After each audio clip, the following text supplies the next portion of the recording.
Welcome to True Crime with me, Emma Kenny. Thank you for joining me. If you are just coming across this channel for the first time ever, well, I release crime content on a Wednesday and Sunday religiously.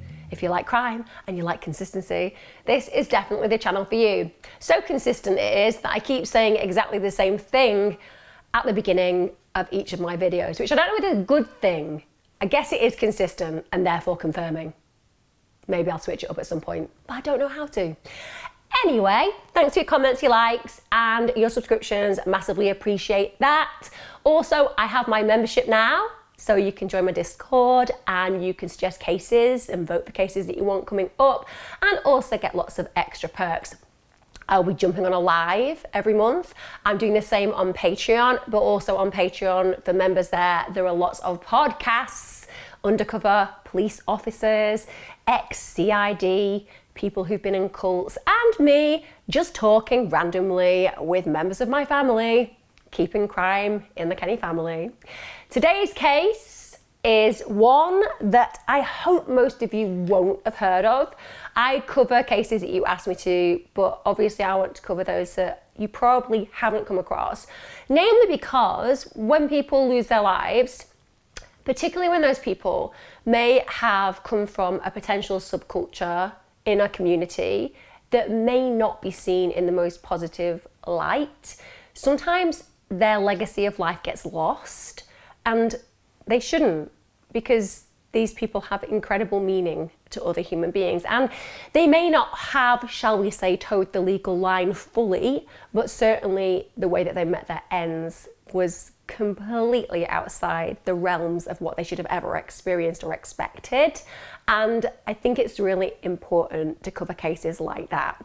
Today I'm going to be talking about the murder of Brian Waters, which actually happened about 40 minutes away from where I live, in an area I know very, very well. 44-year-old Brian Waters was a really much loved husband. He was also a dad of two. And aside from what I'm going to tell you about some of his activities, he was somebody who genuinely was seen as a good guy. He was a former chemist worker. He worked as a market trader that was throughout South Cheshire. And he lived with his family in Stapley in Nantwich. That was with his wife, 42-year-old Julie, and his children, 25-year-old son Gavin and his 21-year-old daughter Natalie. And they had actually moved to that area from North Wales in August 2000. It's a nice area where they live, and it's also quite a well-to-do area, if I'm honest. The thing about Brian is, in spite of him having quite a history as far as being a market trader and being relatively skilled and also clearly a loving family man, he was also a drug dealer. And his primary drugs business was actually in Holland, but that drug dealing business was really involving the trafficking of cannabis. In 2002, Brian and Julie end up arranging this short-term tenancy of Burnt House Farm. It's at Tabley, which is near Knutsford, Cheshire. And it was a disused dairy farm. Obviously, disused dairy farms are relatively large and often remote to some degree, so they're a little bit off the beaten track, ideal if you are planning to do something illegal. So they set up a small cannabis farm in one of the outbuildings, and he ran it with his business partner, but also a real lifelong friend, somebody that he had invested in relationship-wise, and most importantly, somebody that he really trusted. So that was Mujahid, and they were equal partners, essentially, in the illegal venture.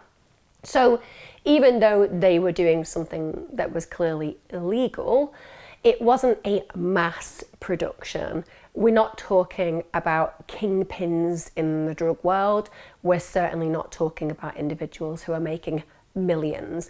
One could almost argue, and I'll talk a little bit later on about the profit margins that we're talking about in this particular venture. It's more of a side hustle, so to speak. Now, due to the fact that Brian was often away in Holland, he starts to think about how he's going to make things work, and for that he needs to recruit people. So who he chooses in that recruitment are his son and daughter. Also, his business's partner's stepson, 19-year-old Suleman Razak. So they all help together. They basically tend to the cannabis plants, they water and harvest the crops, and it's obviously important to make sure that they are taking care of those plants to create an optimum crop, so to speak. And bringing family members in, whilst on one level you can argue that that's unfair because it's creating a criminalisation within the individuals who get involved, you can also kind of understand it.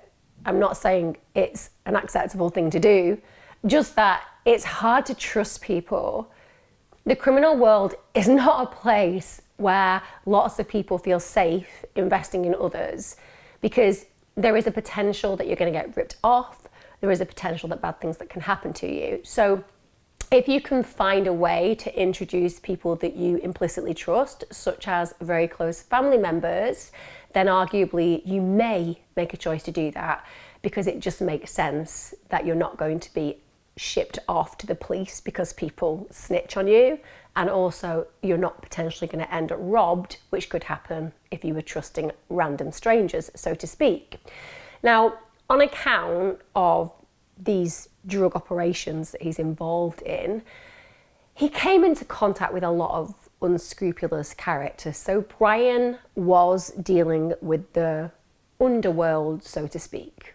And anybody who has had any criminal dealings, clearly once you're in that world, you can come across individuals that are very dangerous. One of the people that he met was 54-year-old Manchester drug baron John Godfrey Wilson. Now, he is of Glossop, which isn't too far away from where Brian was operating. And he started to work with Brian trafficking drugs. So they start coming across each other in that world. Brian, at this point, is traveling extensively to Holland because one of the things that he starts doing is organising drug deals on Wilson's behalf. So he's really starting to get embedded within that scene.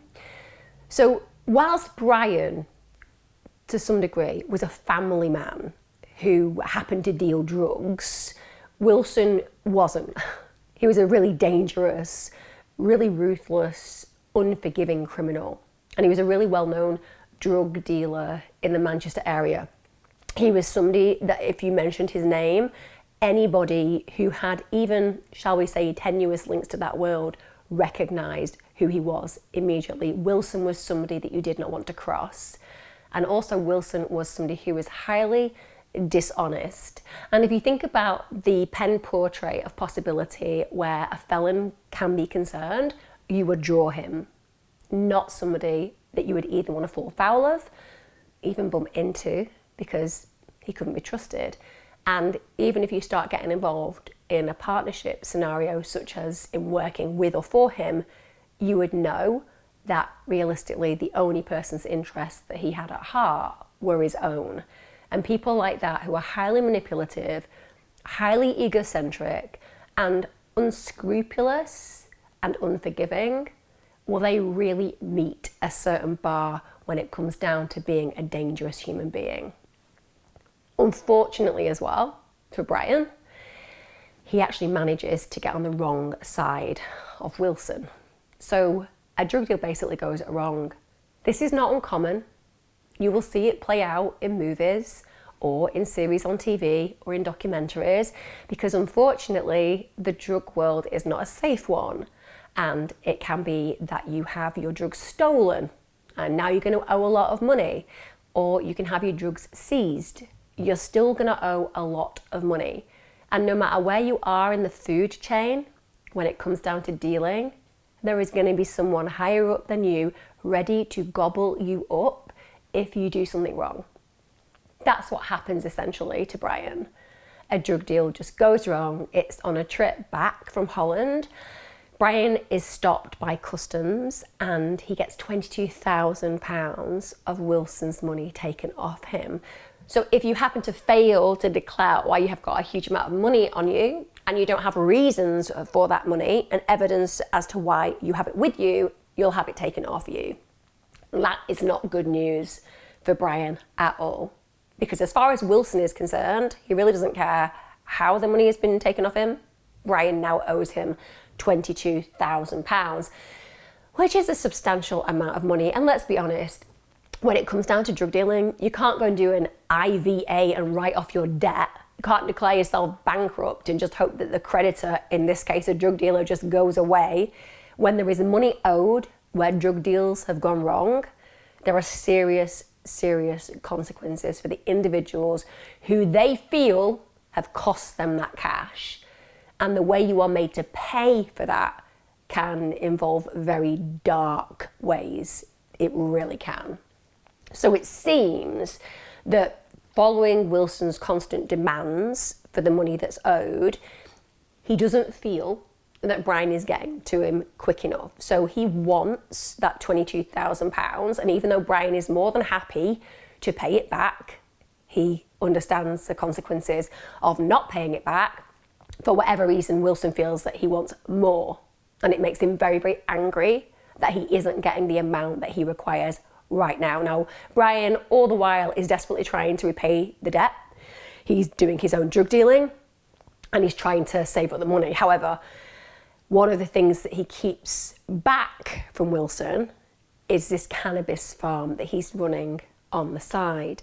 So he hasn't actually told Wilson about the fact that he has this cannabis farm in Tabley to Wilson at all. And you can understand why, because Wilson is not somebody that you want to, shall we say, give information about opportunities to gain more. He is the kind of human being who will do whatever it takes to get whatever he wants. So Brian keeping it on the down low is a sensible move, because he doesn't want to advertise it to anybody. And Brian didn't want to advertise it specifically to Wilson, because in his head, he knew that he would just basically come in and try to take over the operation. At this stage, that cannabis farm was making around £3,000 a month. So it wasn't a huge earner. As I said, it was more of a side hustle. Now, it's really unfortunate that Wilson is in a situation of power, because for Brian, one, he knows he's got to pay back the money, but two, it lends Wilson a leverage about what he believes he's allowed to do to recoup the cash. And it seems that he wasn't satisfied, first of all, with the, shall we say, repayment installments that were coming to him. Then he finds out that Brian's got this farm on the side, and that annoys him. It annoys him, firstly, because he probably imagines that there is far more lucrative amounts of opportunity there, because Brian hasn't paid him back the 22k, but he has a cannabis farm. So surely that offers him a lucrative opportunity to bring in money that he could then pay Wilson. But the other thing I would imagine is Wilson thinks he's a big deal. And obviously he is quite notorious. So he's now perceiving that Brian is trying to get one over on him potentially. And he doesn't like that. He doesn't like Brian stepping up, so to speak. So when he finds out about this farm, he thinks to himself, well, I know now how I can get the money from Brian, but also I'm going to make an example of this guy. I'm going to make an example of somebody who feels that they can get away with doing something that I'm unaware of on my patch. I am going to punish him. And the reason that he wants to do this isn't just because he likes to get money at a rate that he considers appropriate. It's that he wants to send this message to the rest of the criminal world. He basically wants to let everybody know that he is not somebody that should ever be undermined or crossed. So this puts Brian in a very dangerous territory. Of course it does, because Brian is completely unaware of the fact that now, as far as Wilson is concerned, Brian is going to be a useful tool in demonstrating the kind of clout that Wilson has in the drugs world. First, before he goes ahead and harms Brian in the way that he's considering in his head, he needs to actually establish where the farm is. This story that I'm going to tell you is going to make you really question the media at times.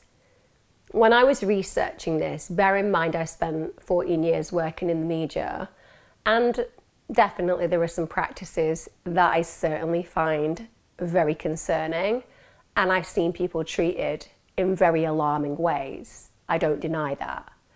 But when I think about undercover reporting, I tend to think about finding justice, seeking an opportunity to expose narratives that need to be exposed, finding people who are doing terrible things and making it clear to the British public that they are making efforts to shut those kind of things down through journalistic reporting.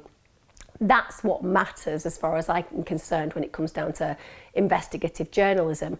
That said, there are a lot of investigative journalists out there who are total charlatans, liars, make things up, expose people who don't deserve exposing and haven't actually done anything, and just fabricate to try to get their 5 minutes of fame. They're reprehensible creatures. Maybe in the future I'll do a few of these on certain individuals. But for me, I've still always believed that the press try to do their best to expose terrible things that are happening. More and more, though, I've realised that there are certain practices in the media that are really questionable, and this story evidences some of those and really shines a light on some of the things that we need to think about when we're watching programmes that we just take as read has come from a good place. Honestly, I haven't digressed. What I just said will make sense. I promise you. Write in the comments if you don't think it does. But it does. Just stay tuned. So finding the farm obviously needs somebody who has the ability to kind of seek out that information. So Wilson recruits the services of 26-year-old Christopher Guest Moore. Again, he lives in Lim locally. Turns out, the reason that he recruits this guy is because he'd done undercover work before. He'd actually worked as an undercover BBC reporter, and he'd worked for massive programmes like BBC's McIntyre Uncovered and Crooked Britain, Channel 4's Sleepers. Big TV shows. Now, in spite of Moore working on these acclaimed, award-winning shows, it also turns out that Wilson is the guy who supplies cocaine to him for free. I know what you're all thinking. Surely the media, cocaine, people in the media taking cocaine, that could never be, ever, could it? But nonetheless, you can see this kind of connection. So Moore basically takes on the job, albeit for payment in kind of said cocaine. So Moore waits outside Brian Waters' family home on Mainwaring Close, Nantwich. When Brian's son Gavin leaves the property, he then follows him. And he follows him so that he can get to the cannabis farm in Tabley. He then goes back, of course, and reports to Wilson that he's found out where the farm is located. And he keeps going back there. So he's staking it out. He makes quite a few visits there. And the reason for that is he is establishing the farm's operations. You know, who is there, on what days, what's happening. This would be very normal for an undercover reporter if they were working in the media and trying to find out the movements, the momentum, and everything that plays out in the certain circumstances they're investigating. It's important to have that data. So this is what he does. Moore knows how to lay the ground for a covert operation, so to speak, without getting noticed. And Wilson has chosen him effectively because he knows that he has got this past history working in this way. So Moore feeds back that the likelihood is that Brian would be most likely to be at the farm on the 19th of June 2003. This is when Wilson really puts the act into motion, so to speak, his idea into motion. And he puts this gang together, and they're awful. The people that he gets together are obviously cons. They are not nice human beings. You would not want to meet any of them on an individual basis, let alone as a group.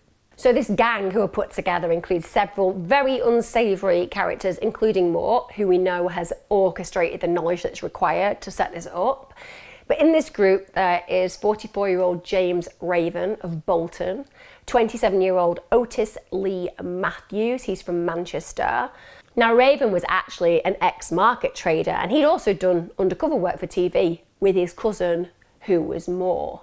So he had actually worked on more than 50 television programmes, and believe me, this is what's deeply concerning to me, and I feel like I'm finding a lot of things out about the media at the moment that do not lie well with me, the exploitative side of it.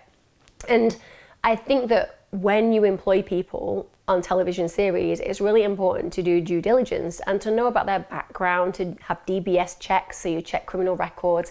And it's not because I believe that people who have got criminal records cannot do good jobs. Of course they can. But you have to be very careful about how and who you place people in certain situations, purely because you have to think about the interest and the safety of the general public, right? And have the right people, therefore, working in the right situations.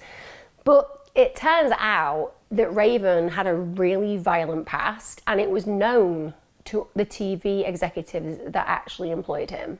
It was known. So he was violent, yet they still decided they were going to train him as a journalist. And the reason that they gave this excuse was that they wanted him to infiltrate the criminal underworld. Just as a side note, I'm not sure somebody with a violent criminal past really needs to infiltrate the criminal world. I think they're there. I think they're already that person. Does that not make sense to you? I mean, arguably, it sounds to me like what they wanted to do was just to train somebody who was already in there, because it was pretty convenient to the series that they were creating, putting it out there.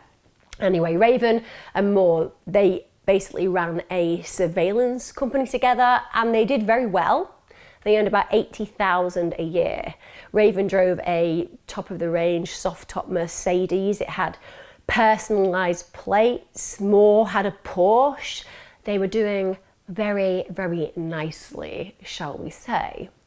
Raven, as I said, had a background that was questionable. He'd actually previously served 14 months in prison for a road rage attack.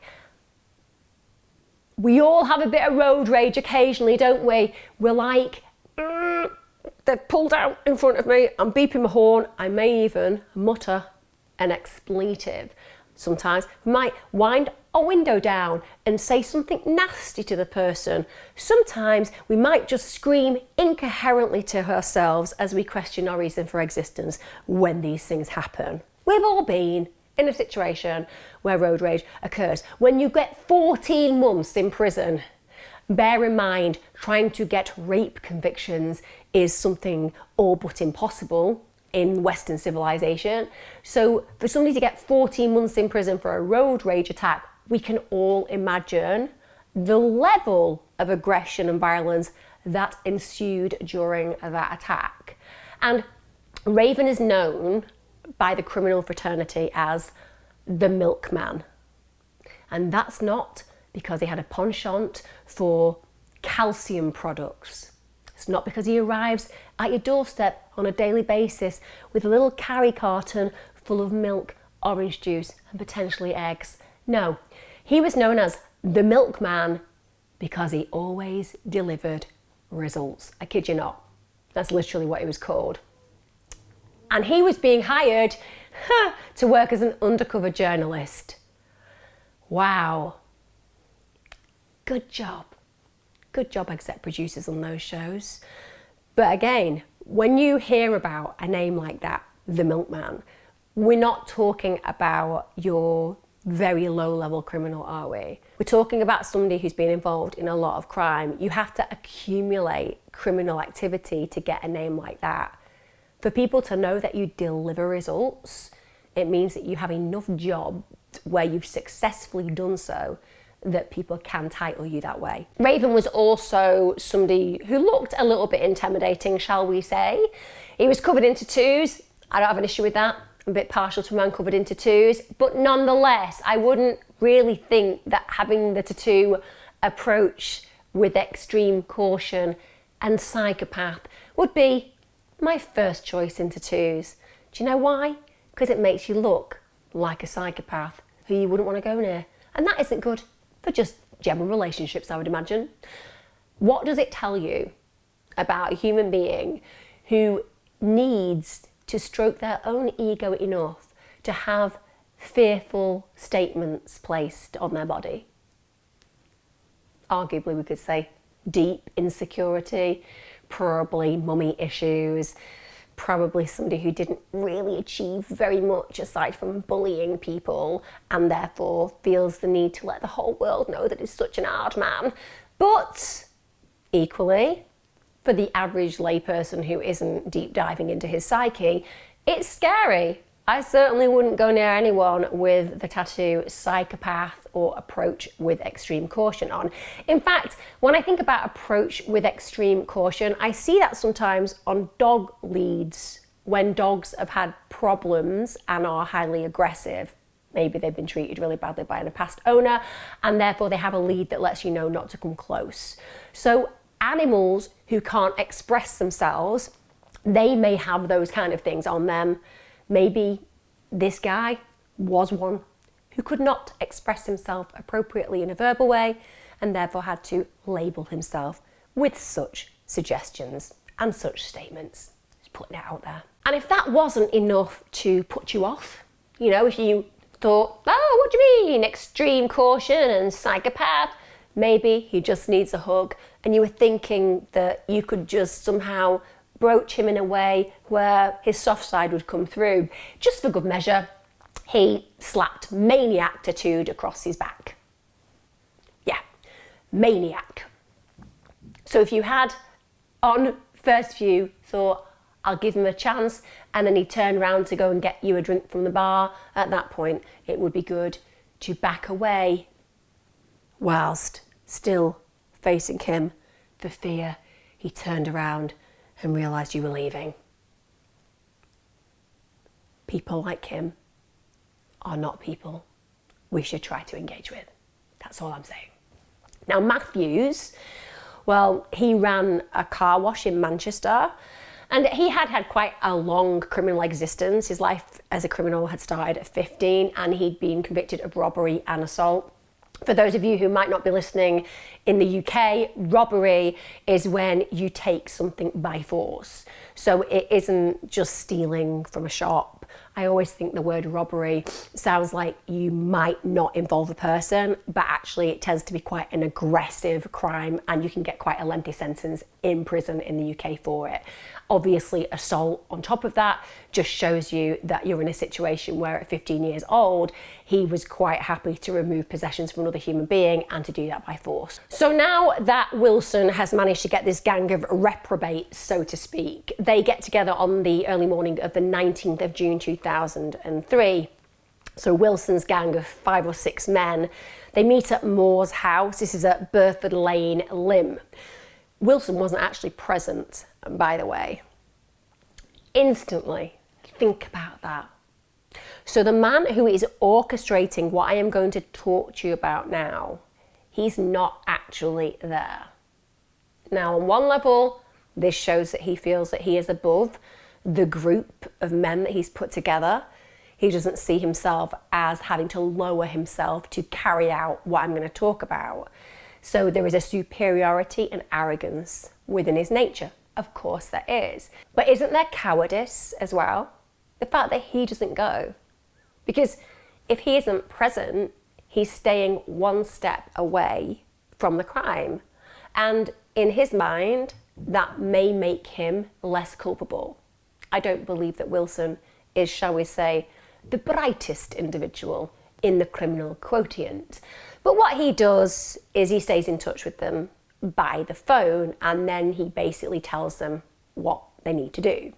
So the group get together, they then drive to Burnt House Farm, obviously the location that they're intending to attack.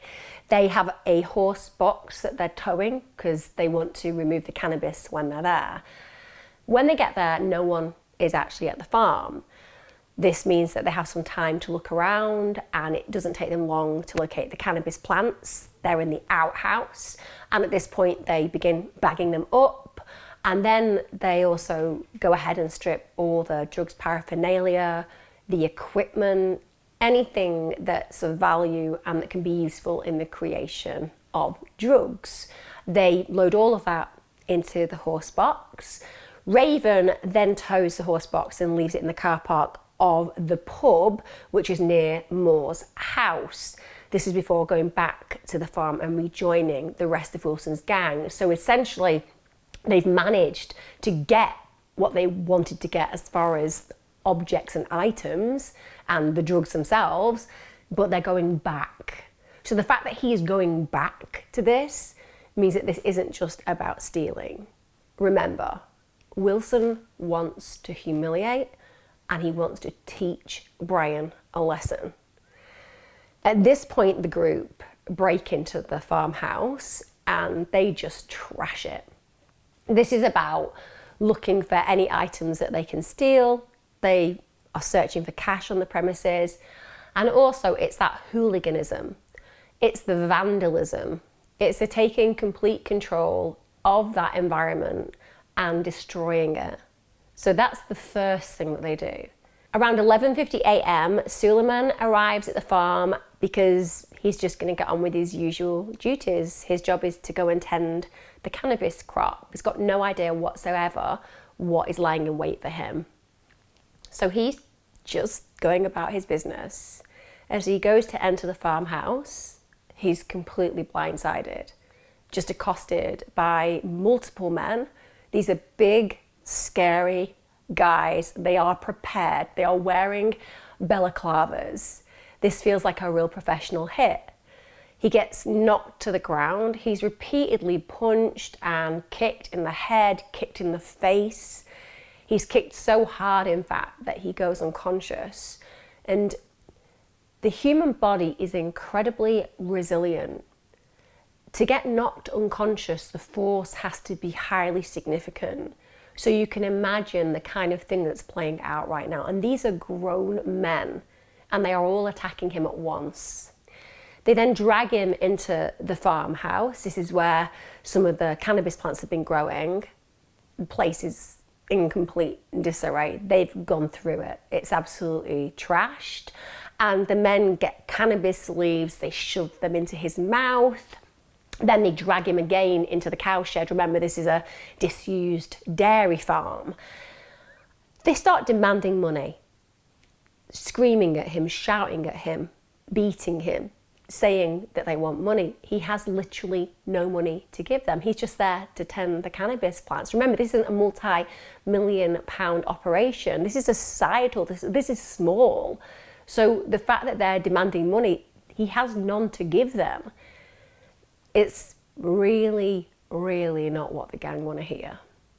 And they take the opportunity, therefore, to start subjecting him to what became essentially a 4-hour torture ordeal.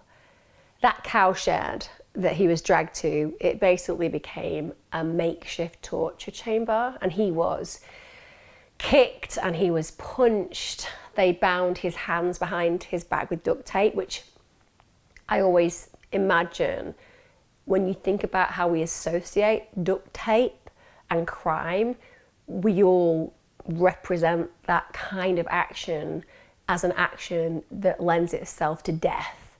I think when people bring in duct tape to any situation, you're imagining that the person potentially won't be leaving that scenario. So they duct tape his hands together behind his back. They tie blue rope around his ankles. They even throw him over a beam so that they can suspend him upside down. Suleman thought he was going to die, without a doubt. They get a water butt, and that water butt is filled with dirty water, and they lower him into it. Imagine the shock, the confusion, the disbelief. This guy has just gone to tend to the cannabis plants. He isn't somebody who's involved in any kind of problems with any criminals. This is completely an unprepared scenario for him.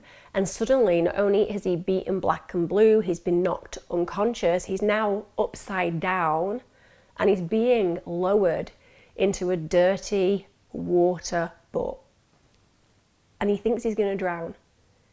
He even hears one of the gang say that that's what's going to happen. They are going to drown him. At one point, he actually started shaking violently. Remember, this is a man who can reflect on what happened, but doesn't actually know what was exactly going on. This is what he believes was happening to him because he was so disorientated, he was so violated, he was so terrified, and he was so unable to actually see what was really going on around him because he was being put into water and all but drowned. So at one point he begins violently shaking, and he thinks that it was at that point he was literally being electrocuted. Now, after he's repeatedly submerged into the water and shocked, he then gets lowered to the ground. At this point, they put a burning liquid all over his back. This actually turned out to be phosphoric acid. Now, phosphoric acid is a really caustic substance, and it's used in growing cannabis, so it's available there. And he actually heard one of the men say, "This stuff's wicked." So they know exactly what they're doing to Suleman. They know this is going to hurt him, and they want it to hurt him. At this point, he's really struggling to breathe because it's so caustic. It's such an aggressive substance. Then they tie him to a chair and they put a pillowcase on his head. Think about all the terrible torture movies that you've ever seen. That kind of image is something that we see, isn't it? Because that's what people do when they torture people. They actually then get that pillowcase and they set it on fire. They set it on fire. And he felt the flames on his shoulders. If that isn't terrifying enough, they get this industrial stapler and then they fire staples into his back and into his shoulders during this torture. And it's bizarre because in spite of the fact that there is this drawn out, horrific, torturous episode, in between the torture, Raven offers him a cigarette or a swig of alcohol. And that's something that surprises me. It surprises me on quite a few levels. So on one level, it suggests a level of disassociation between the reality of what's playing out and the way that it's being perceived by Raven. The fact that he's offering him alcohol and a cigarette, these kind of actions that you wouldn't expect somebody who's actually the master of that individual's torture, it makes me feel like he's almost living in a movie in this moment in time, that it's something that he's enjoying witnessing, but he's not really connecting the reality of what's happening. This is an individual who has literally been burnt and violated and all but drowned and shocked. And yet Raven at moments tries to extend some kind of kindness. It makes little sense, doesn't it? And like I said, I feel that Raven's in a level of disassociation at this point, that he's playing out some kind of weird gangland movie.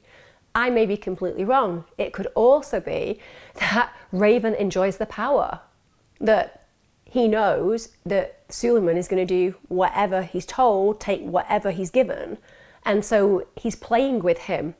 But it's an odd scenario to play out, isn't it? And would be deeply confusing for Suleman. And like I said, this attack has happened out of nowhere. Imagine the psychological shock that Suleman's in. Now, he'd been tortured for around an hour when Brian arrives. Brian's completely unsuspecting. Remember, even though Brian has had an issue with Wilson, he's trying to pay the money back. He's not going out of his way to be a problem. He's not been disrespectful. He's not been condescending or patronizing. He has no idea that Wilson has planned any of this, or even that would be a reason for Wilson to plan this. So when he arrives at Burnt House Farm, he just thinks that it's going to be an ordinary day, and instead immediately he's accosted and attacked.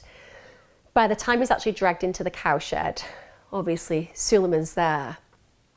He's actually bleeding, he's covered in dirt, he's already been beaten. They then beat him again.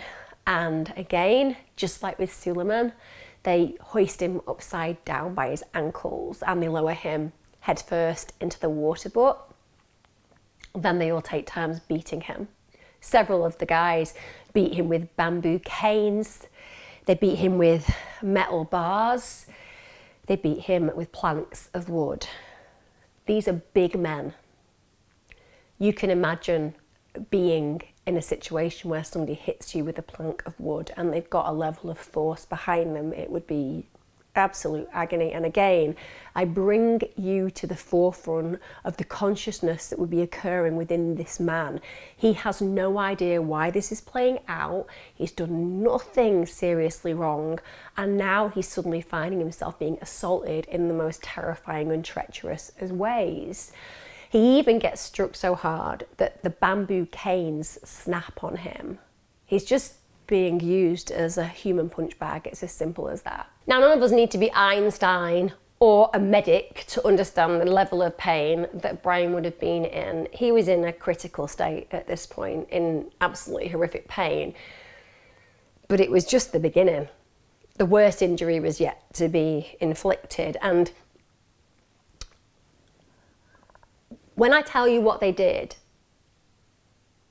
it beggars belief to me that this group of men would do this to an individual that actually has never crossed any of them. Because after they've beaten him senseless and they've half drowned him, they get an iron bar and then they ram it up his rectum. But when they do that, it's done with such force that it actually strikes the base of his spine. So the pain would have been absolutely unbearable. Obviously, this is meant to be demeaning, it's meant to be humiliating, it's meant to let him know that basically he is their bitch. And that's what they're saying. It's a very prison-orientated action to humiliate a man like that, a married man with 2 children, and to do it in a way that exerts absolute power over him, to basically rape him with an object, is just so devastating for him, because that's what happens. We can describe it as, you know, using this kind of a bar to ram in a certain orifice, but what we're actually talking about is rape with a blunt object, and the pain would have been just despicable. They are demanding money out of him all the while. He's not going to be able to even compute what's occurring. The pain is going to be so astronomical for him.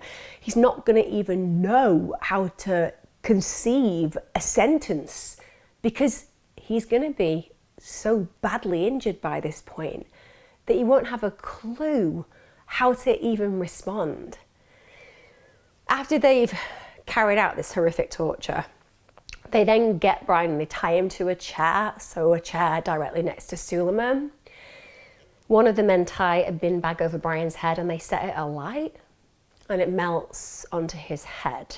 Again, all the while they are demanding where the money is, where it's kept in his house. They then get the phosphoric acid, they pour it all over him. And then they shoot him again with this industrial stapler into the body, into his left arm, into his head. You can't get to grips with the pack mentality as a rational person.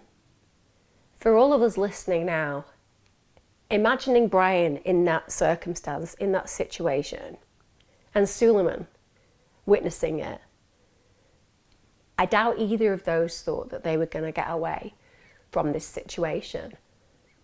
But this long drawn out agony that was being inflicted by these men, by this pack of men, and all the while not really understanding why And on top of that, not knowing how to give them what they wanted, and knowing that they couldn't give them what they wanted, and knowing ultimately that if they couldn't give them what they wanted, then it was highly unlikely that they were going to get away from there. Brian's son and daughter, Gavin and Natalie, well, they're part of the farm, aren't they? So they arrive. Basically, they'd arranged to meet Brian there, and the reason for that was they'd literally been planning a trip to Alton Towers the next day. It was Natalie's 21st birthday. She had turned 21 the day before. That innocent connection. I know we're talking about the fact that Brian had a cannabis farm. I know that he was involved in drugs. I appreciate that many of us do not think that is an acceptable way to live. But when you bring in the normality of a young girl going to plan a trip to a fun fair with her father, the closeness that represents, it's just been her 21st birthday. And she walks towards the cowshed with her brother.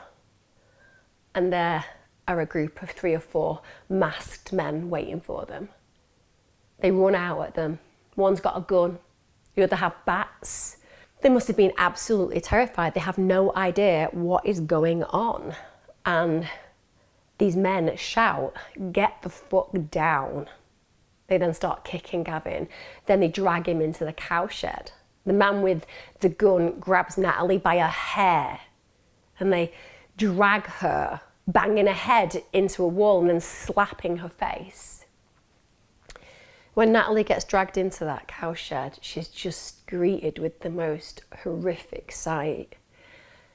Her father's tied to a chair. His face is covered in blood. His face is swollen. He's bruised. He's got his shirt ripped open. His chest is fully scratched. It's bruised. He's covered in dirt. And her brother, well, her brother's just been beaten up and he's lying motionless on the floor. And she sees Suleman, of course. He's tied to another chair. He's wrapped in a quilt, and at this point he's nearly unconscious. His head's lolling from side to side. He's got a rope around his neck. He's barely conscious. And just like her dad, he's blooded, beaten, bruised. After taking in this sight, Gavin ends up having his hands tied and then a rope's placed around his neck and over the beam. He's then hoisted up and is left in this position so that if he moves beyond a certain limit, he'll basically choke to death. So his life is literally at risk. If he just makes a wrong move, he'll be hung.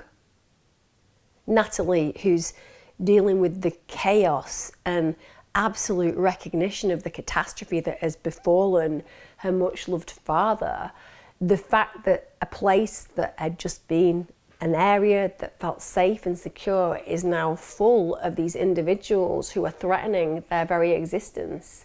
She gets tied up. They put her in a corner close to her father. Obviously, she can't reach him. She can't comfort him. And one of the group, of course, carry on demanding money. So they're demanding money from Brian. Then they turn his chair to face his daughter.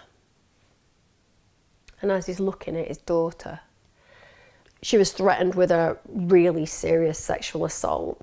And a man wearing a fluorescent jacket and balaclava, by the way, was later identified as Raven, you won't be surprised. He put a gun in her mouth. He said, "Look at your daughter. Do you really want her to go through this?"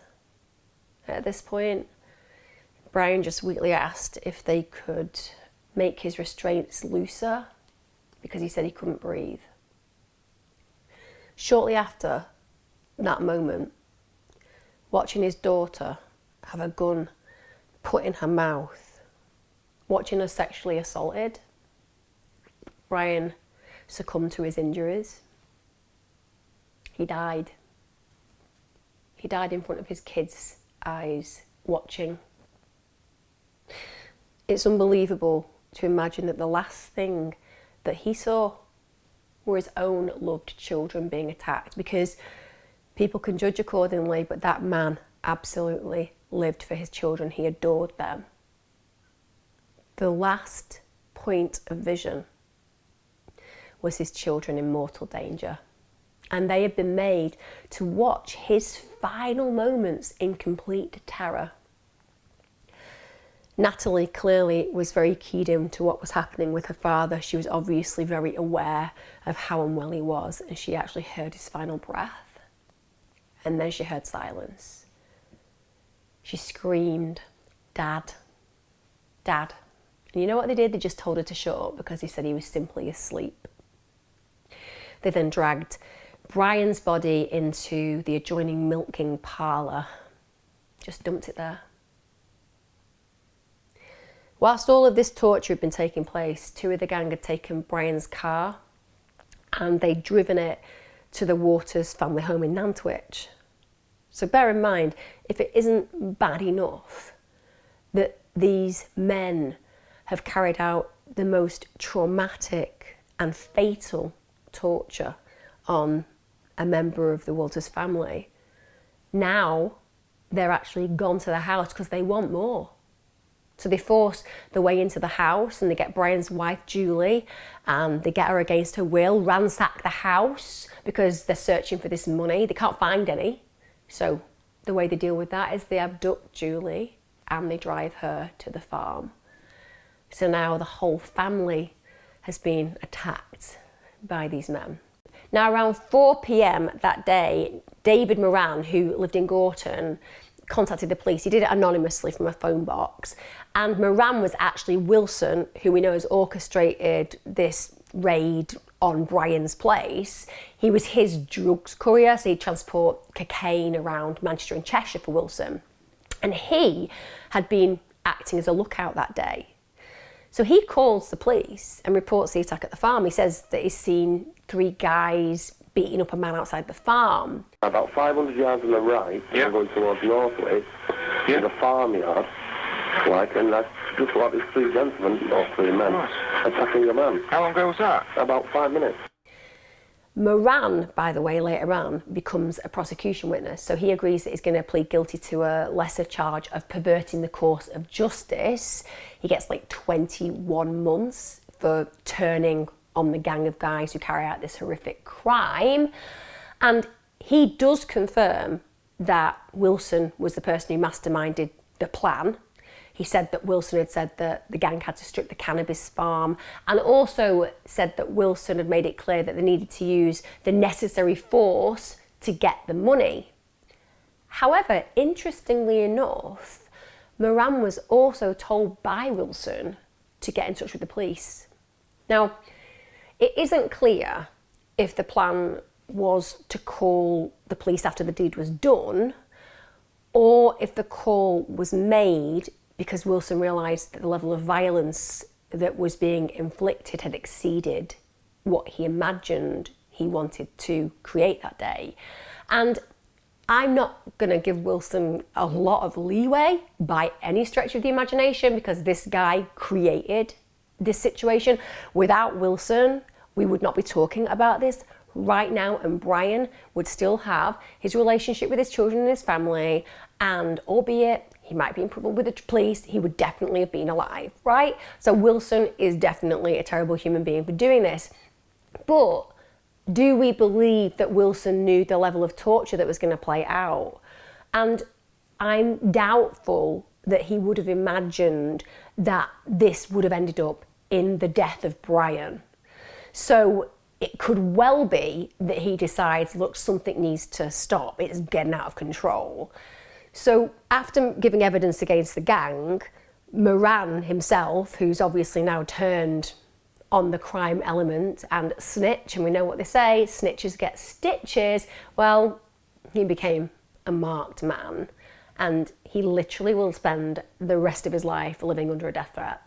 It's as simple as that, because he did the very thing that you're not allowed to do. He turned on the criminals.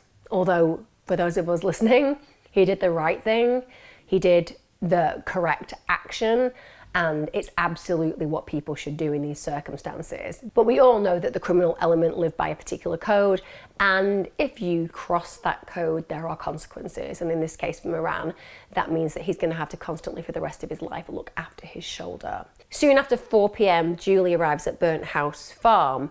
Thank God for her, it coincides with the arrival of help. So the officers pull up outside the house as she's driven there, remember, by her abductors, so to speak, at almost exactly the same time. Now, as the police pull into the drive, all they see is a group of men just running from the barn. Doesn't go well for the guys running though, because Raven is apprehended nearby. Obviously not the fastest runner. The rest of the gang, however, they do manage to escape and they make their way back to Moore's house. The police, thank God, at this point discover Julie, who's in her own car, in the back of it. She's covered with a duvet and she was unharmed, but she's obviously going to be introduced to a whole heap of pain when she realises what's happened to her family. Upon entering the barn, well, Julie and the officers, they find Suleman. He's really badly injured, still strapped into the chair. Gavin and Natalie are there. All three of them were bound and gagged, and it's very clear to the officers immediately that Suleman is seriously, seriously injured. Gavin's face is really badly bruised, it's really badly swollen, and in the milking parlour, of course, Julie and the officers are met with just the most horrific sight. Brian's body is there, battered, bruised, violated. He'd suffered multiple extensive injuries all over his body. Now at this point the police also find a bag. I do like it when criminals who believe they're so clever are really not clever at all, stroke utterly stupid, stroke what a gift for the police and the evidence that's left. So the police found a bag containing cigarette ends, drinks bottles, and even a bag of feces. Yes, that's right, literally, a bag of poo. And all of these, well, handily and helpfully, they contain the traces of the suspect's DNA, including Moore's. Oh dear. Oh dear. Does that mean we're all bound to rights? Does it mean we're bound to rights? I think it might mean we're bang to rights, because you thought you were clever, didn't you? Moore thought he was clever, thought he was forensically aware, you know, he'd been involved in TV. He knew how to be forensically sophisticated, so he made sure that he'd stored any incriminating DNA evidence in the bag. But you know, when the police arrived, he was a bit surprised. So instead of thinking, let's be forensically sophisticated and make sure that nobody finds out who we are, he basically left the entire bag at the scene with all of their bodily juices on them. They also found a replica handgun near the scene, and they also found the balaclavas and the gloves. So they have a huge amount of incriminating evidence. They also discovered the horse box, which was full of cannabis plants and full of that drug paraphernalia, and it's local, isn't it? It's in the pub car park, which is actually near Moore's house. So bang to rights, it's as simple as that. They know what has played out. They might not know the ins and outs of exactly what's happened, but they can kind of add up that this has been a drugs heist, and Brian et al. Have all been attacked because of their connection with that. When they did the autopsy on Brian, it was awful, the extent of his injuries. I mean, I've expressed and explained them to you. I think you can already assume the kind of level of injuries that he'd experienced and suffered. He'd been tortured in total for more than 3 hours. They figured that he had more than 123 external injuries to his body. This included severe bruising, he had abrasions and lacerations, he had burns to his back because of the caustic substance. He also had really extensive bruising to his chest and back. They found tramline bruises. Now, tramline bruises are formed, or at least indicative, of being hit with a stick or a bar. They found a fracture to his thyroid cartilage, so that suggested strangulation, although it could also mean that he'd just been struck in the throat, so he could have been kicked in the throat, for example. He also had cuts to his throat. He had multiple industrial staples all over his body, including his head. His ribs were really severely broken, in some places multiple times. In fact, he had 11 fractures to ribs on his left side, and he had 15 fractures to the ribs on the right side, incredibly painful. His left lung had collapsed, and there was also bleeding into his right lung, and that's why he was really struggling to breathe at the end. He was literally unable to get air into his lungs. They discovered that his sternum and his nose was broken. He had head injuries that had actually caused bleeding on the brain.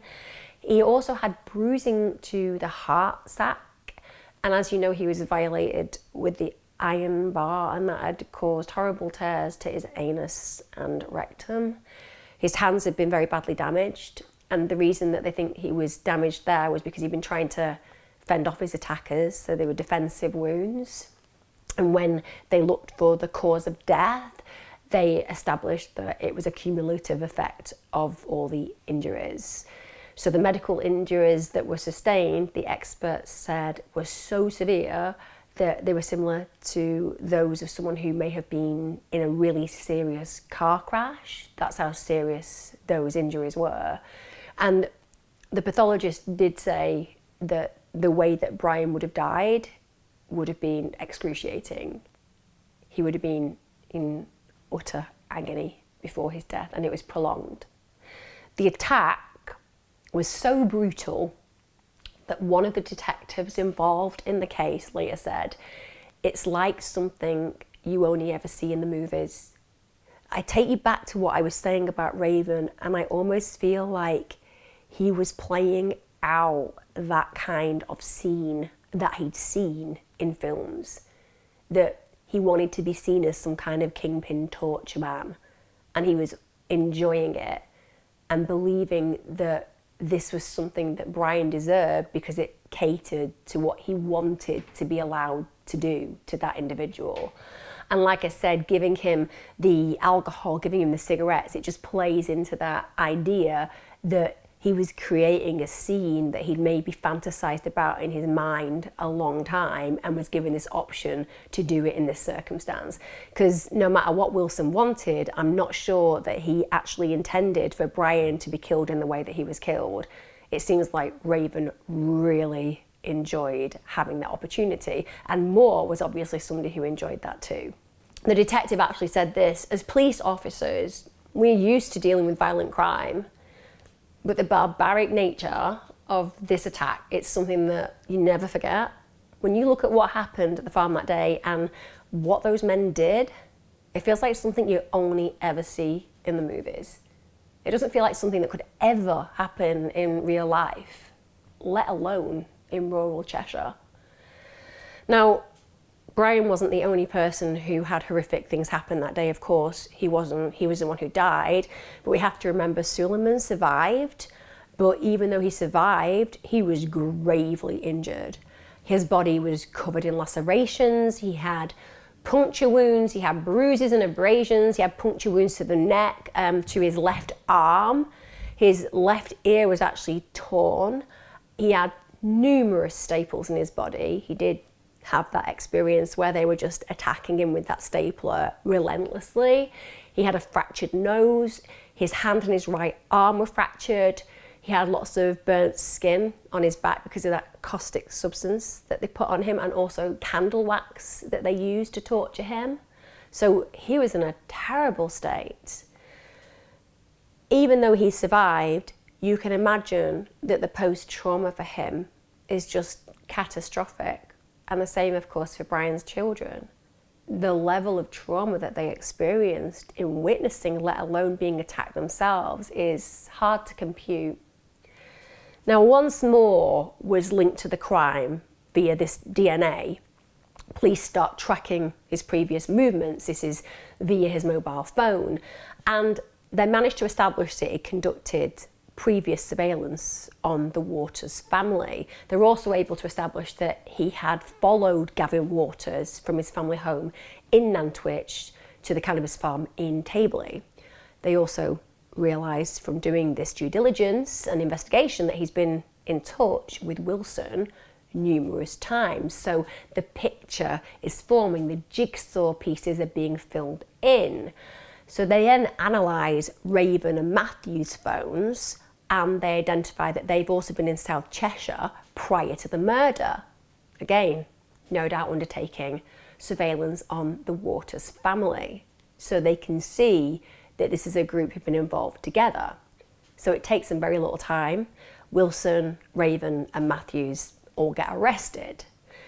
2 days, however, after the attack, Moore leaves the country.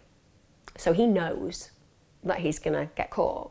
So he gets out. He leaves via Liverpool John Lennon Airport. He uses a fake passport. They actually do catch him on security, on the cameras at the airport. So they know that he's left the country. He travelled to Spain, South Africa, Mozambique and Turkey, and he finally settled in Malta. And in Malta, wow, this criminal, this reprehensible excuse for a human, this man who is guilty of murder and torture and the brutal slaying of a father in front of his children, he just goes on to live this luxurious lifestyle. He gets to be a businessman and a yacht captain. Obviously, he's got a fake name. He calls himself Andrew Lamb. And he does get placed on Europe's most wanted list because they want to bring this man to justice. It is as simple as that. In his absence, his father gets arrested. And also, he doesn't just get arrested and charged, he gets convicted. Because as far as the police are concerned, he has actually assisted his son to get out of the country. So he's allowed this murderer to evade justice, and he gets 9 months in prison. He's also made to pay substantial costs, but that isn't any justice, is it? Because at the end of the day, he managed to get his son out of the country, and 9 months is very little when you consider the crime that we're talking about. But in spite of the fact that Moore is absent, the others do face justice. So it gets to court, August 2004, it's at Chester Crown Court. Wilson, Raven and Matthews, they all plead not guilty to Brian's murder. I mean, they're up for Brian's murder and 2 counts of conspiracy to cause grievous bodily harm to Suleman. But they go not guilty. Not guilty. Not being strange. But I'm just going to throw it out there. You were involved because they have all the phone records. You were seen doing surveillance. But if that isn't enough to connect you with this crime, your DNA was left at the farm because you had a bag of poo. A bag of poo with your bodily fluids on there. You had drinks cartons. You had cigarette butts with your bodily fluids on them. I mean, are you suggesting that that's something you just leave randomly in other places? Is that just part of your MO when you visit places? You just have a poo in a bag, have a fag, have a drink, leave it there for good measure. I mean, it just shows how relentless these kind of criminals are, that they somehow believe that if they just say not guilty enough, in the end somebody is going to believe them. And this is the story, of course. There's always a story. The bag of poo isn't enough to make them think, probably just going to have to admit this one. No, they have a story. So let's hear Raven's story. Well, Raven says, you know what? I had nothing to do with this. All I did, I just transported the horse box to Burnt House Farm. And the reason that I did that was because I was working on a TV program called Reefer Madness. That's right, viewers, Reefer Madness. I was just working on an undercover investigation doing a show called Reefer Madness. Reefer Madness. Basically, apparently it was looking into drug dealing and the reclassification of cannabis. I do think if it had been called Reefer Madness, we'd have been looking at Channel 5, because that tends to be the kind of level of title of a kind of production on Channel 5, if it existed. But yeah, apparently all he was doing this undercover work, wanted to look at the reclassification of cannabis, because, you know, it's probably important to do things like reclassify cannabis. Should it be as serious consequences for those who smoke it? Probably not. I was just doing that, wasn't I? That's what he says. He said, I was undercover and I got involved with the driving there, but I had no idea there was going to be any violence. And I was shocked. I was shocked, but I was unable to stop what was happening. Why? Why were you unable? Did you have your fingers removed? Did you suddenly lose the ability to walk? Was it impossible for you to leave said circumstances? I mean, at the end of the day, you have feet. Let them travel somewhere else to call police. But no, you know, couldn't let the guy slip. Had to remain in character.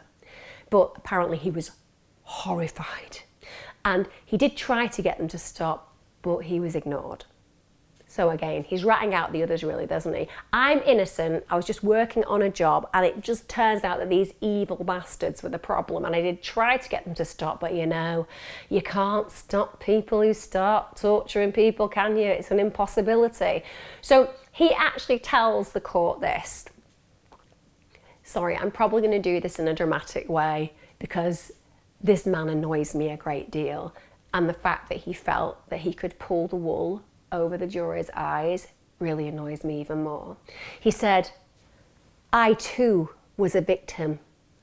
I was a victim in the sense that I saw people being hurt and there was nothing I could do about it. I am a caring, loving person. I don't imagine it was done like that, but you get my sentiments. So he claims that Matthews was actually the main instigator of the violence and torture. However, the prosecution didn't believe that, and they alleged it was Raven who had actually played the prominent role in the violence. They described him as a thug. I actually think the word thug is far too good for him, but we'll go with thug as that's what they called him. They said, you look the part. In fact, you cover yourself up as little as possible. You look like a thug and you don't have to try very hard. You are a thug. I think we can all agree the prosecution thought he was a thug. Suleman and Gavin also give evidence because clearly they were present and they had to go through those brutal attacks, and you can't imagine the kind of nightmares that they'll have suffered from that scene. So they were able to state that the man matching Raven's description, so they'd seen him, you know, we've got eyes, we saw you, you were the person doing it, and they said that he had been the leader in the incident. Matthews, well, he claimed that he'd helped steal the cannabis plants and also that he'd taken the drug paraphernalia from the farm, but he'd actually left at 8:30 a.m. and he said he hadn't returned and hadn't been involved in any of the violence at all. He was completely innocent of that violence. There was an 8-week trial and it took 16 hours deliberation, and the jury found Wilson and Raven guilty of Brian's murder and 2 counts of conspiracy to cause grievous bodily harm to Suleman, which I think we can all agree was the right decision. There were serious aggravating factors in this case.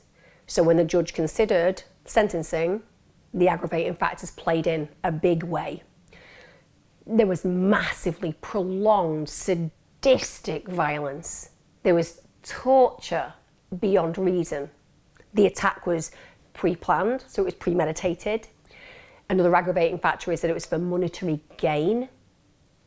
An aggravating factor that is terrible for us all to take on is the fact that Brian's own children witnessed that torture. And in fact, Brian witnessed the abuse of his children. That means that the survivors are going to suffer permanent physical and psychological scars, and those aggravating factors were big. So both of those were sentenced to life, and they got a minimum term of 24 years. That means they're going to serve those 24 years.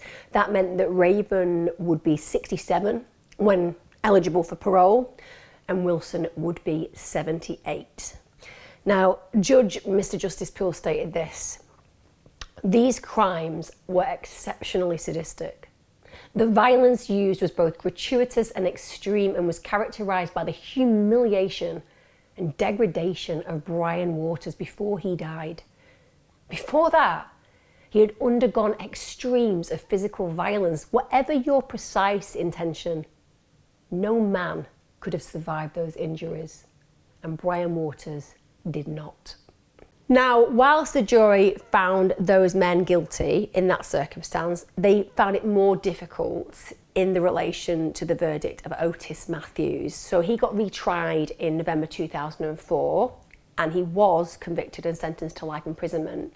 He managed, however, to successfully appeal that conviction. The jury basically failed to reach a decision when that retrial occurred in the June. October 2007, again, because they failed to get to this decision in the retrial, they have another trial. And at this point, Matthews is convicted of murder and 2 counts of conspiracy to cause GBH, and he got jail for life. He got a minimum term of 22 years. Again, he's going to be someone who has to serve 22 years before he ever gets out again.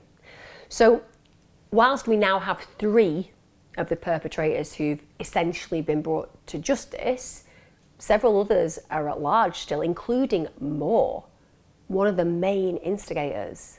But you know what? Even though this guy has left the country, it didn't stop the police. The authorities were absolutely determined, committed, absolute in their desire to capture him. And even though the years passed, their passion for this case didn't. Cheshire Constabulary and the National Crime Agency worked tirelessly with the law enforcement agencies abroad to simply find him. They wanted to track him down. They were like a dog with a bone. And on the 6th of June 2019, we're talking literally a few years ago, he'd been on the run for 16 years. Moore gets located. Yep. They find him. And they get him in custody in Malta. They get him on a European arrest warrant. And this means that they have an opportunity to take him in, and then it allows the UK to ultimately extradite him there. So they extradite him to the UK in 2020. We're only in 2022 now. That's how current this is. Now, don't get me wrong. This guy was contesting extradition throughout. He was saying that the police had got the wrong man. So he did not want to go down without a fight, because let's be honest, he knew that he was banged to rights and he knew what that meant. Bear in mind, they had a lot of DNA evidence, like poo. The Crown Prosecution Service analysed thousands of statements and exhibits and over 30,000 documents in preparation for Moore's trial. They did not want to let this one slide. So at his trial, just go with me on this, guys, you're going to like it. He claims that the reason he'd been involved was just because he'd been working undercover. Yeah, he'd been working to uncover and expose the crimes of Wilson. He'd befriended Wilson. I just befriended Wilson. I was just befriending Wilson. And the reason I was befriending Wilson wasn't to commit a crime. No. All I wanted to do was to sell a story on him, being a police informant to the media. Basically a hero. I was basically a hero. Also, he thought it may lead him to a cannabis farm, which was very handy. Why was it handy? Well, because he was going to be able to make a Dispatches documentary on it. Yeah. And he said, pièce de résistance, is that not only was he merely an undercover individual trying to create some kind of show, he even left the scene before the attack actually happened because he'd had an argument with Raven because he had been found out as acting undercover. Therefore, Raven was annoyed with him. Yeah, that's literally what he said. I mean, is it just me? Is it just me? But if that was true, why did you use a fake passport to leave the country and spend 16 years under an alias and let your father go to prison? I mean, is it just me? But the minute that I find out that you literally fled the UK for 16 years and pretended you were somebody else, that doesn't sound like somebody, well, I mean, unless you're doing a very, very, very undercover program to expose somebody in another country and you just take that character on, it's taken you a while to get the story. You know what I'm saying, it's ridiculous. So the prosecution just argue against this claim and say the idea that he was infiltrating the gang for a documentary was complete fabrication. They stated that he was an absolute willing participant in the attack, and of course, in Wilson's criminal world of drugs and violence per se. It won't surprise you to know that the jury were like, well, it's an interesting plot for a film, dear, but we know it's not reality, so they found him guilty. Yeah, it took a month, the trial lasted that long, and it did take them 12 hours to deliberate, and they managed to reach a majority verdict of 10-2. I'm not sure who the two were who thought beyond reasonable doubt this guy had done it, but obviously two believed his story. Anyway, they find him guilty of Brian's murder and they find him guilty of conspiracy to cause GBH to Suleman. And on the 10th of December 2021, yeah, literally a few months ago, Judge Sir Peter Openshaw sentenced him to life with a minimum term of 24 years. The judge stated this: I have read the powerful and dignified statements made by the victims. The memory of their ordeal and witnessing their father's murder is a burden which they must bear every day. It will cast a shadow over the rest of their lives. Suleman Razak has also long-lasting mental and physical scars. Absolutely correct what he says. You can't imagine, can you, what those individuals have to live with, the trauma they have to live with every single day. After the verdict, Brian's family released a statement and they said this: what happened at Burnt House Farm on June 19, 2003 has had a significant and long-lasting effect on our family. We will never be able to forget events of that day, and even now, more than 18 years down the line, we feel the pain on a daily basis with constant flashbacks. We have remained a close-knit family and have provided much needed support to each other, but this has been an isolating experience for us. And not only have we lived in fear of reprisals, we've also struggled to trust others as we normally would. It's similar to the feelings people have experienced in the current COVID crisis, not being able to leave their home and having to stay inside to feel safe. We have been living like that for more than 18 years.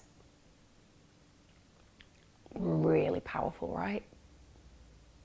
They feel like they have been living that way for 18 years. Like I said, no matter what you think about what Brian was doing, no matter whether you agree or disagree with the way that they were involved in what their dad was doing, they do not deserve this by any stretch of the imagination. They are innocent in this situation, and they've had to manifest and manage coping since living with a torture scene that very few of us can even envisage in our heads. Some of us, most of us in fact, probably choose not to watch movies with scenes like that. I know I do. I find it really challenging. But to live it is incomprehensible. Brian's family had been living in fear of repercussions since his murder. It wasn't enough that they lost the love of their life, that they were tortured horribly, that his children saw him die. Every single day since then has been a reminder of that moment, because they've had to live under police protection in a safe house. They've never been given the opportunity to move on with their lives. And the fact that Moore was at large for nearly 2 decades, God, that must have added to their pain and to their fear. always feeling like they had to look over their shoulders for fear that he may be there. That family will always be haunted by the horrific events that unfolded that day at Burnt House Farm. Who wouldn't be? I wanted to cover that case because I know that you guys are really empathic, and I know that you see that life has meaning. No matter where that person comes from, no matter what they might get up to, the point is that every single one of us has infinite, priceless meaning to another human being in this world, and Brian represents that. So often we hear about people being murdered and we tell their stories with legacy and with love and with a hope that others will hear and learn and connect and remember. It's really important to remember people who lose their lives. But sometimes people like Brian, they go by the wayside because there is these assumptions that are made about them because of some of the activities that they got involved in. I hope by telling Brian's story and that of his children and his partner, that we maybe realise and recognise that this kind of a life had infinite meaning too, and that they might not get the coverage that other stories do. And some people even believe that if you work and live in some kind of subculture that introduces you to the criminal element, that maybe you were asking for it, but you weren't, and he wasn't. And for me, I want to remember Brian as the loving father who, to all intents and purposes, should have been able to go to Alton Towers with his daughter, but that he never get to go on that trip because of these reprehensible maniacs who, like a pack of rabid dogs, ripped apart the future of that family. Thank you for joining me. It's been a hard one, I know, but I also hope that we've done Brian and his family proud, and that we remember that in spite of the fact that he was involved in a certain criminal area, he was also somebody that was really, really loved and is really, really missed, and died in a way that he absolutely didn't deserve. If you've found this intriguing, if you're curious about details, let me know, leave me a comment, a like, get involved in my live chats that I do on a Wednesday and Sunday. I'm at my premieres. And also give me your thoughts on this. If you want to be a member of my growing membership, then you can go on the link, and it gives you lots of perks, and you'll be able to get involved in Discord. And also I'll do a live once a month, same on Patreon. There are loads of podcasts coming on there. But more than anything, guys, just thank you for listening, and thank you for your support, and thank you for just sticking by me. You do mean the world. You really do. Take care now.